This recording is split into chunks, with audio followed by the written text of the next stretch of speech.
What is up, guys? The summer 2023 anime season is well underway. We have about 3 to 5 episodes for every single show. I have scoured through it all. I've watched everything, checked everything out, made first impressions of pretty much everything, and I'm at the point now where it's time for me to figure out what is the best of the summer 2023 anime season so far. I'll also be going through a lot of honorable mentions. Honestly, there's a lot of shows that have potential.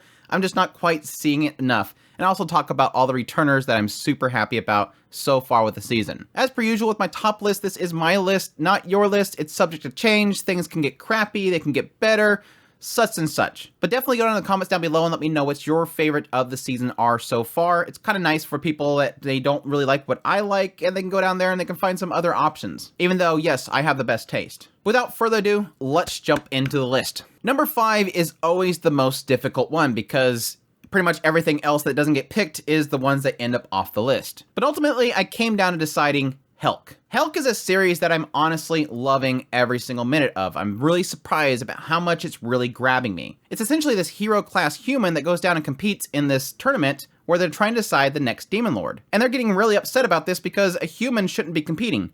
But this guy seems really, really cool. He's very joyous, he's very happy, he claims that he hates the humans, all this weird stuff around him. So you have one of the heads of the tournaments trying to figure out some way of foiling him and getting him kicked out of the tournament. There's a lot of mystery behind the origins of helck himself, and additionally the demons at the time are being under attack by these winged beings. I really like the chemistry, I like the comedy, and the overall story seems to be constantly evolving the formula, which I really do appreciate. Vermilla's over-the-top reactions and just setting everything on fire because she's this fire being is so great. And helck is just so lovable. It's definitely a series that I thought I wouldn't like, but ultimately, I'm loving. Moving on to my number 4, I have Reign of the Seven Spellblades. This is a series that honestly, everything is lining up as being a really fantastic show. The original author is so good at building worlds. They did it with Autumn in the Sky, and I really do feel it here as well. It's a magic academy that is sitting on top of a labyrinth, and they claim that 20% of the student body will eventually die. Like, they'll get entranced by magic itself and just lose themselves or just die to it. And we have Oliver joining the academy along with a couple of people that he meets there. One is Nanao, and she was recruited from the battlefield itself, and it seems like she's looking for a place to die. There's a lot of details about the magic systems, the spell blades they use, and just the labyrinth and everything surrounding it that just has so much mystery. With these recent episodes, it really is giving it a very dark feel to it. Wondering about some of the students that are wandering the labyrinth itself at night that just seem like they're so messed up in the head. It gives it a dark and grim feel that you typically don't get with these magical school anime. I can't wait to see more of the secrets revealed in it, and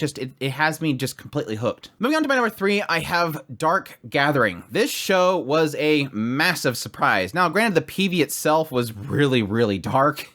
Just like tentacles and just stomachs bulging and just weird stuff happening. Even though it has almost like a children's anime type art style to it. But make no mistake, this is one of those horror shows that just hits it really well. It has this unknown, uneasy feeling to everything. It's essentially this guy that hates the supernatural because something really bad happened when he was younger. But after some help, he gets back up on his feet, and he becomes a tutor to a girl named Yayoi. And Yayoi is in love with the supernatural, and constantly dragging Keitaro into all these situations with the supernatural. And what's so unsettling about it is getting into Yayoi herself. How her mother was abducted by spirits to seemingly birth a spirit baby. And additionally, the fact that Yayoi is currently gathering spirits into her room and forcing them under a pact to herself that any damage she takes, they take. She's essentially pushing them into submission by using other spirits. And it's super creepy. Like, this is girl's walking around with a spirit inside of a doll all the time, and she's strangling it just to force it into submission. The screams that come from the spirits themselves is so unsettling. This is one of those rare cases of an anime horror. An anime horror done so good. Just the mechanics and everything they've kind of revealed around Yayoi is so interesting. But yeah, I highly recommend Dark Gathering. Moving on to my number 2 is Undead Murder Farce. This show is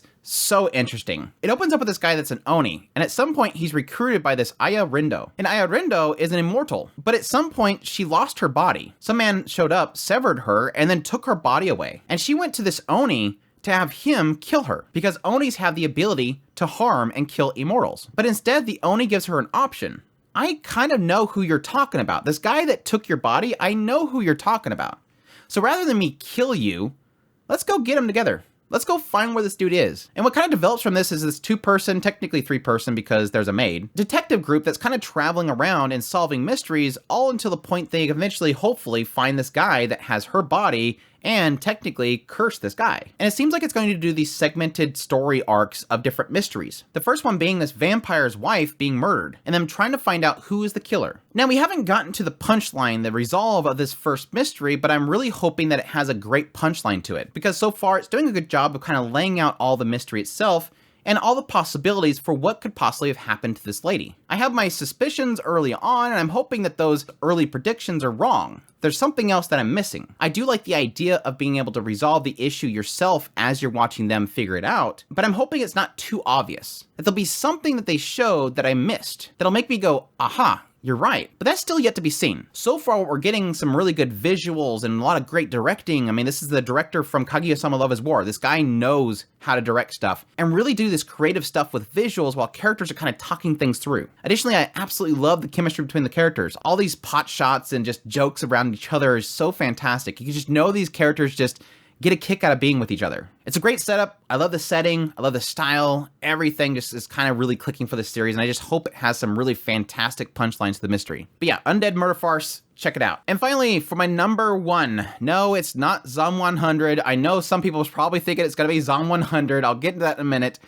No, my number 1 so far of the summer 2023 anime season is My Happy Marriage. My gosh, where do I start with this show?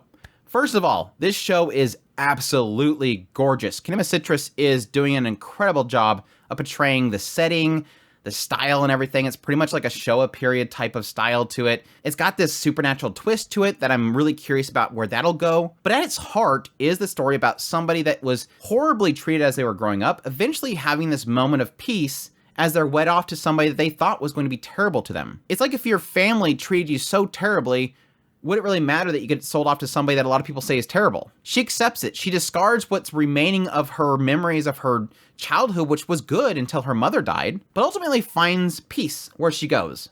And hopefully, a happy marriage. At the same time, you're learning that there's something special about this girl. Her late mother was a bloodline that's very, very special. And despite the fact that her father never stood up for her and defended her as her mother-in-law and her sister-in-law were treating her so terribly, it seems like he tried to get her married off to somebody where she'd be safe. And I'm really curious to learn more about that. It's just got great heart to it. It's tragic. At the same time, really nailing the aesthetic and the setting and everything. It gives me a lot of vibes of something like a Taisho Otomi fairy tale, but like I said, technically having a supernatural twist to this. Because the guy that she's married off to is like the commander of this group that kills these evil spirits. I'm really glad how this series is turning out so far. I love it. The writing, everything is just working. It's on point. And my gosh, the OP is literally the most gorgeous thing I've seen in a long time. If you've not yet, give My Happy Marriage a shot. It's fantastic. And that's it. My honorable mentions, yes, I will mention Zom 100. I do like Zom 100. I think it's a lot of fun. The directing is so good. Like, they're just nailing the directing on this show. It's just I haven't really had an episode where it like really blew me away yet. Like the end of the first episode was super good.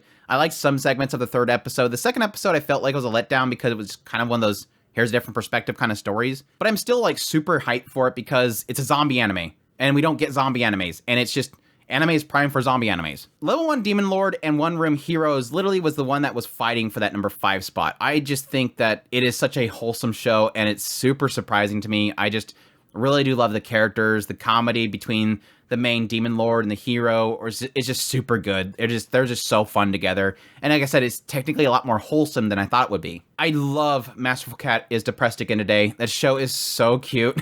I really do love it. The cat is great. I love just him and his owner all the time, just the goofy shenanigans that happens. Saint Cecilia is super cute. I just absolutely love her. She's just great. The recent episode was a little bit of a letdown, so I'm hoping things will kind of pick up from here. The Heretical Last Boss Queen is like the biggest massive question mark in my head all the time. It's like, it's got this thing about it that's super cool because it's an isekai villainous type of story.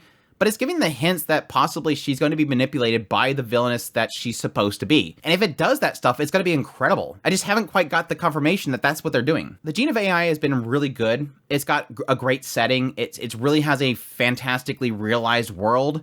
But at the same time, all the individual stories themselves aren't that deep, and that's like the only down it has for it. I do like the girl I like forgot her glasses. I think it's super cute, despite Gohan's being crazy now and then. And finally, Yohane the Parhelion. I think that show is just way better than it should be. I actually really do like it. It did have one episode that I wasn't too thrilled about, but for the most part, it's doing a lot better than I thought it would. And I need to stop there. I can't keep naming off a million shows, but yes, Returners, I'm still loving Bungo Stray Dogs 5th season. Bungo Stray Dogs is fantastic. I will always love it. Just a great cast of characters. The action's fantastic. Bleach has been great as well. I'm struggling with a certain aspect of Bleach, to be honest, but I'm hoping it kind of resolved to something really cool. I am liking Jujutsu Kaisen 2nd season a lot more than the 1st season, mainly because Gojo. So, Rurouni Kenshin has been a really great readaptation.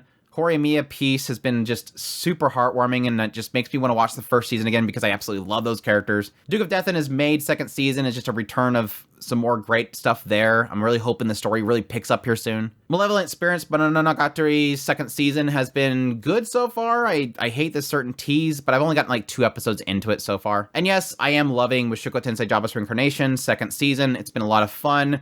Granted, I have read the novels through this part, but I am enjoying seeing the differences and seeing how they adapt it, despite the fact that everybody thinks I'm a Debbie Downer about it. I do love it. And that's it. That's all for the so far summer 2023 anime season. My favorite, my big picks. I hope you guys enjoyed this list. Hopefully you'll find something in there that you want to check out. Additionally, I have pretty much made, I think, every single one of these. I've made first impressions for all of these shows. So if you're interested in getting some extra details about each one of them, I pretty much go through the synopsis, let you guys know what's happening in the show itself and my thoughts on it. So definitely check out my individual first impressions videos. But I hope you guys enjoyed this video. As always, if you did, make sure that like button down below. If you're new to the channel, make sure that subscribe button to get my content. I do news reviews, first impressions, top list. If it's anime, it's pretty much here. Additionally, if you like this content and you want to support this channel more, I have a Patreon link, tips link, super thanks, membership button down below. Greatly appreciate everybody it does, and y'all take care.